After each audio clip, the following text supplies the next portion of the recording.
Jesus.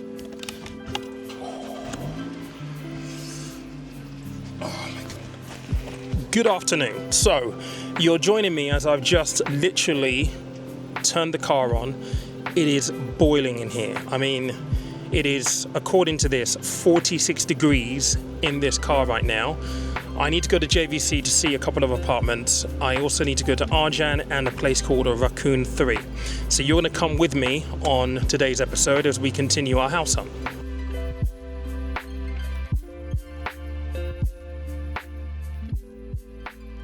Before we get stuck into today's video, I want to give a shout out to the guys at GenZone.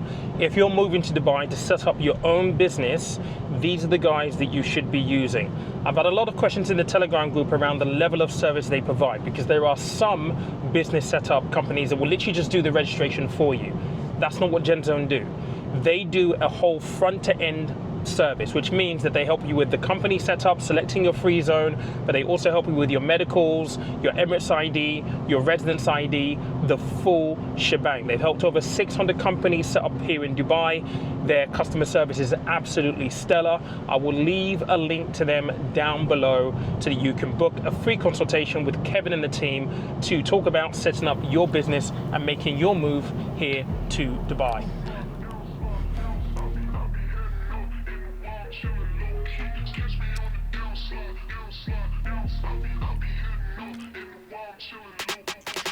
Now this is a one bed on the 13th floor of JVC Venus. Really bright. I mean, the windows here just really lit up the room and overlooking the motorway. And as you turn around here, you'll see there's a door that goes out to another balcony, again letting in more light. Great apartment, really. Very, very nice, but too small. All I could think looking around this was, well, where do I set up my workstation, considering I've got a desk with screens and lights. But as you can see in the kitchen right here, really nice finishes. You've got a cooker, oven, washing machine, fridge and freezer all built in, which is pretty rare. And this is one of the things that Bengati are kind of known for, that high level finish.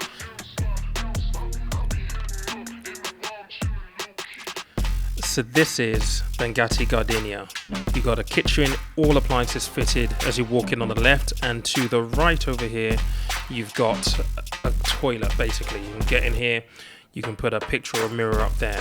Now what I was really excited about to see in this property is the scale of the living space. You can have an office desk on one corner, sofa, TV without too much intrusion.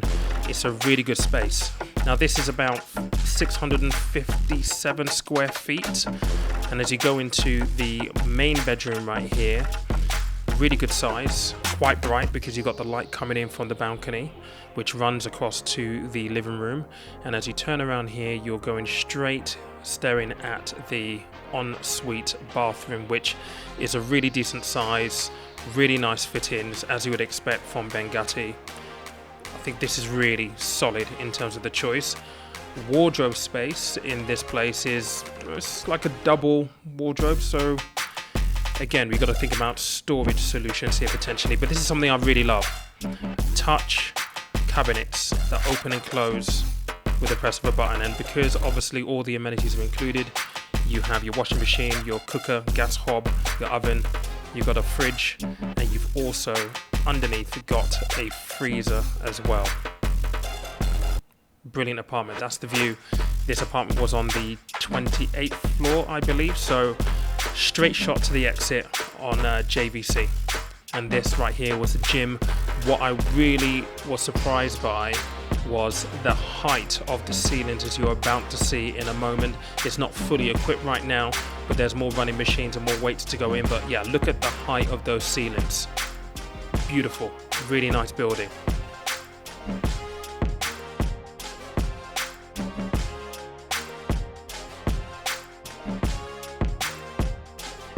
I don't know if you recall, but I said this about JVC in the first video. Besides that, JVC also still has quite a lot of building work going on. So right off the bat, JVC kind of had like a no next to it in my head. I feel like my mind might be changing about JVC.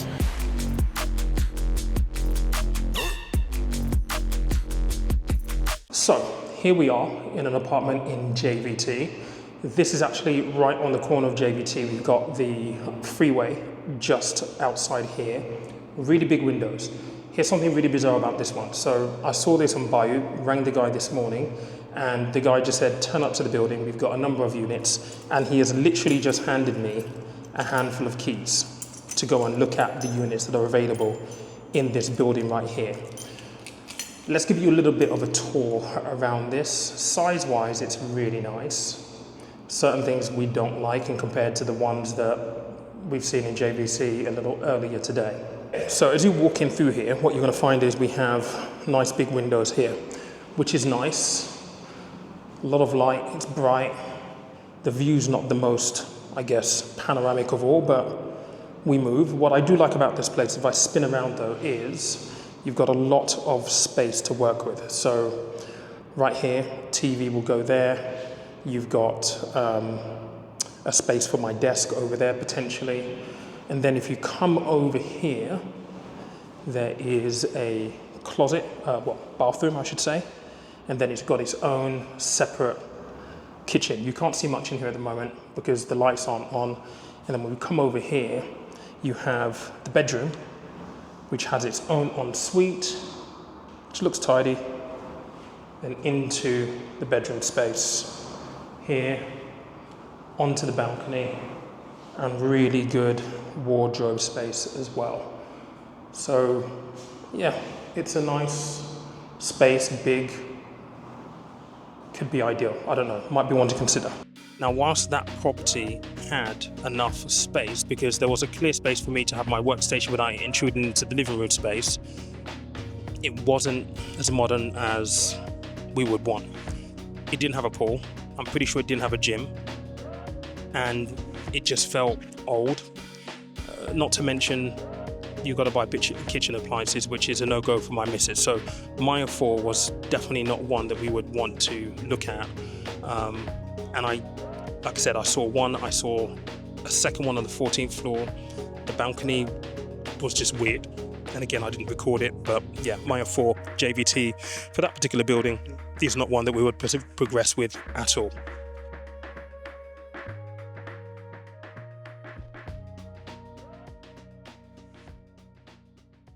So this apartment is the one in the Burge residence. So just walked in through the front door here.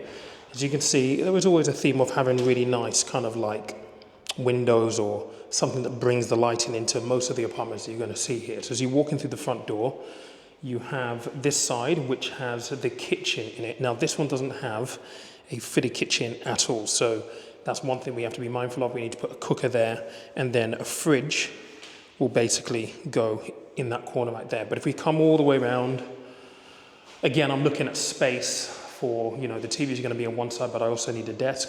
Theoretically, this does give me enough space for work and everything like that as well. It's not going to be as tight a squeeze as maybe the one we saw in JVC Venus. Pretty decent size balcony, I would say as well, overlooking the pool just down there. Pretty nice. And this balcony actually extends across the living room and the master bedroom, which is going to be next. So let's come back this way, as you can see again.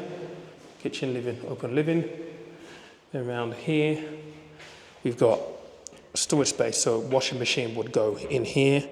Typically speaking, you've got all the plumbing ready to go there. Before we go into the bedroom, actually, this is the bathroom. Now, obviously, there's no power in the apartment right now, so you may not be able to see this, but mirror, toilet, then you've got a shower. This has got both doors on here. I'll try and brighten it up in post. And then we have the bedroom. Good size, I would say, again, with the doors going out into the balcony, so it gives it a really nice kind of like feel. And you've got wardrobe space there. Wardrobe space isn't that big compared to some of the other ones that we've seen kind of today. So you get double hanging space there. You only get one drawer. Folded closed there. So this is what we'll be working with. Now, the main reason why we went to go and have a look at this property is because my partner's a teacher. The school that she's going to be at is in Arjan. So from a commute point of view on a day-to-day basis, the commute would literally take her 5 minutes. Whereas at the moment, she's spending 40 minutes to work, 40 minutes back from work. So it would save her a lot of time and a lot of ease. However, with this building, it was a little new-ish, but it felt old. And walking around the hallways, it also felt a little bit dark, and it also felt as though it wasn't really kept well. And this is something I think you should pay attention to when you're walking around the building. I noticed that as you come out the elevators in some of them, because this isn't like, they're all in a square shape, right? So you come out the lift, if you turn right, they had automatic lights. If you walk down that part of the hallway, on one of the floors, well, actually the lights all worked as you walked through. And if you went literally around the corner on the same floor, the lights didn't come on. And in certain areas, I started to see areas of damp or where the paint was peeling. And for us, if we're going to pay all this money for an apartment, we want to live in a building where it feels like they look after the building. Like we just didn't get that. We didn't get that feeling from that.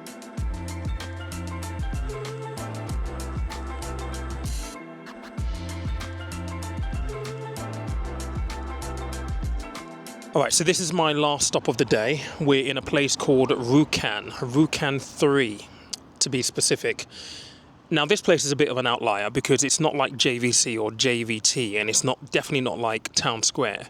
There's not much that has been built around here. It is brand new, and there's still a lot of stuff to be built. It's not far from the motorway, so it's easy to get access to the rest of Dubai.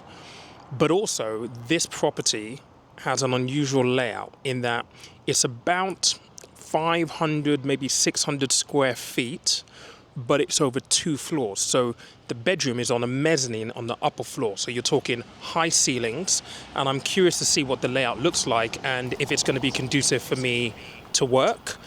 And because of where it is, it's actually priced quite well as well. There we go, straight through the front door, and this is the downstairs layout. It's a bit of a weird one because it doesn't immediately scream out where the TV goes. Now, under the stairs, there is a utility cabinet, which is where you're to have the likes of your washing machine.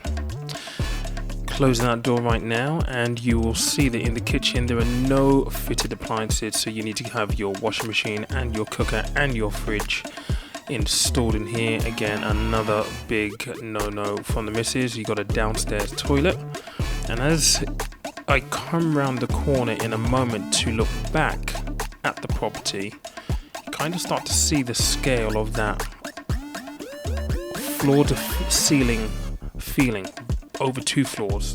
Very, very spacious. It gives you that sense of space. Now, going up the stairs, this will take us to the mezzanine area where you would have your master bedroom, and at the top of the stairs, as we turn, you're going to have the bathroom, the shower, the ensuite, if you will. Well, not really ensuite, but well equipped. And this is the mezzanine area. Now, this area will fit a double bed, but it is a little tight. But as you'll see in a moment, nice wardrobe space. So that's obviously a bonus. And looking down from the top, it's very, very spacious, very, very airy. You're going to need curtains to cover all of that. Very interesting property indeed.